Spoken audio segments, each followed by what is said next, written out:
अस्सलाम वालेकुम रहमतुल्लाहि वबरकातुहू। उम्मीद है आप लोग ईमान और सेहत की बेहतर हालत में होंगे। जो लोग चैनल पर नए हैं चैनल को सब्सक्राइब और बेल आइकन को प्रेस कर दें, शुक्रिया। मदीना मनव्वरा से कोई 300 किलोमीटर दूर एक खामोश इलाका है, उसको मदाइन सालिया कहते हैं। उस इलाके में हज़रत सालेह अलैहिस्सलाम की कौम आबाद थी। उस कौम को कौम समूद भी कहते हैं। ये कौम हज़रत हूद अलैहिस्सलाम की कौम के हम असर थे। हज़रत हूद की कौम को कौम आद कहते हैं, जिनकी बाकियात आजकल बहरीन के सहरा अबार में मौजूद है। चनाचा कौम सालिया या कौम समूद ने अल्लाह से कुफर किया। बहुत बड़े, लंबे, चौड़े और ताकतवर थे। उन्होंने पहाड़ों के अंदर अपने घर बना रखे थे जो किसी भी मौसमी शिद्दत का मुकाबला कर सकते थे। वो हज़रत सालेह अलैहिस्सलाम की तबलीग के मुकाबले में कहते, ऐ सालिया, हमारे अजीमुल शान घरों को देख कर क्या हम बहुत ज़्यादा ताकत वाले नहीं? अगर हमारे मुकाबले पर कोई और कौम है, उनको लाओ हमारे सामने। लेकिन जब उन्होंने अल्लाह की निशानी एक ऊँटनी को मार डाला, ऊँटनी के कत्ल के बाद जब हज़रत सालेह अलैहिस्सलाम ने अजाब का ऐलान किया, तो केदार बिन साल्फ, जिसने ऊँटनी को कत्ल किया था, उसने 8 उबाश अपने साथ लिए और अजाब से पहले रात को हज़रत सालेह अलैहिस्सलाम और आपके घर वालों को कत्ल करने की साजिश की। मगर अल्लाह ताला ने अपने पैगंबर की हिफाजत फरमाई और बड़े अजाब से पहले ही रात को केदार बिन साल्फ और पार्टी का पत्थर बरसाकर खात्मा कर दिया। तफसीर सूरह नमल आखिरी रुकू में है। हज़रत सालिया ने अपनी कौम से फरमाया कि 3 दिन अपने घरों में फ़ायदा उठा लो, ये अल्लाह का वादा है कि झूठा नहीं होगा। तो अल्लाह ने हज़रत सालेह अलैहिस्सलाम को और कुछ लोगों को अपनी मेहरबानी से बचा लिया। उस कौम को चंगार ने आ पकड़ा।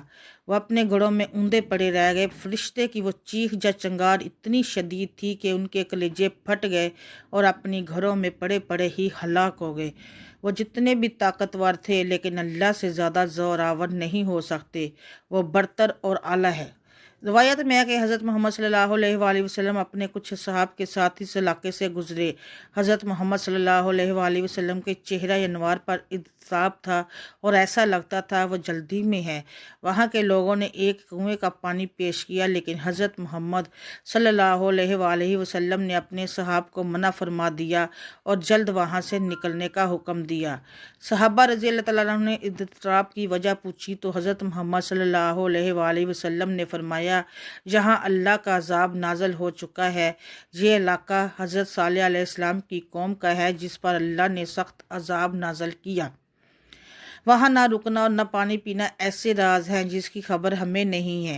हज़रत मोहम्मद सल्लल्लाहु अलैहि वसल्लम तब तक मासूम हैं, चनाचा अजाब अलैहि का सुनकर आम शख्स अंदर से दहल जाता है। वो तो अल्लाह के रसूल है जिनको अल्लाह की ताकत का बखूबी इल्म है। बिल्कुल ऐसे ही कौम लूत के साथ हुआ। वो लोग हम जिन्स परस्ती जैसे मकरूह काम में पड़ चुके थे। हज़रत लूत अलैहिस्सलाम ने उनको खबरदार किया, लेकिन ऐश व इशरत और गुनाहों की लज्जत में इस कदर गर्क थे कि हज़रत लूत अलैहिस्सलाम को सताना शुरू कर दिया। हज़रत लूत अलैहिस्सलाम हज़रत इब्राहीम अलैहिस्सलाम के हम असर थे, लेकिन अपनी कौम को बहुत समझाया, लेकिन वो बाज नहीं आए। अल्लाह ने अपने फरिश्ते हज़रत लूत अलैहिस्सलाम की तरफ भेजे। उन्होंने हज़रत लूत से कहा कि कुछ रात रहे, यहाँ से अपने अहलो एयाल को लेकर निकल जाए। अल्लाह ने कुरान में फरमाया है कि हमारे अजाब का वक्त सुबह है, और क्या सुबह कुछ दूर है? फरिश्तों ने ताकीद की कि कोई शख्स पीछे मुड़कर न देखे। चुनाचा सहरी के वक्त कौम लूत अलैहिस्सलाम पर अल्लाह ने आसमान से पत्थरों और आग की बारिश कर दी, और कुरान में अल्लाह ने फरमाया कि हमने उन पर तह बर तह कंकरियाँ बरसाई और पूरी बस्ती को नीचे से ऊपर कर दिया।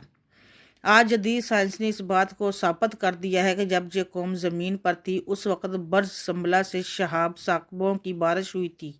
वो पत्थरों की बारिश आग के बगोलों की तरह इस कौम पर नाजल हुई थी। ये अपनी दुनिया में मगन थे। इनकी हड्डियों से पता चलता है कि इंतहाई करबनाक अजाब की जद में आ गए थे। हज़रत लूत अलैहिस्सलाम की बीवी ने अल्लाह के हुक्म की खिलाफ वर्जी की और मुड़कर पीछे तबाह होता शहर देखने लगी और वहीं पत्थर की हो गई। उनकी बाकियात आज भी बहीरा मर्दार के पास वादी सदूम में देखी जा सकती हैं।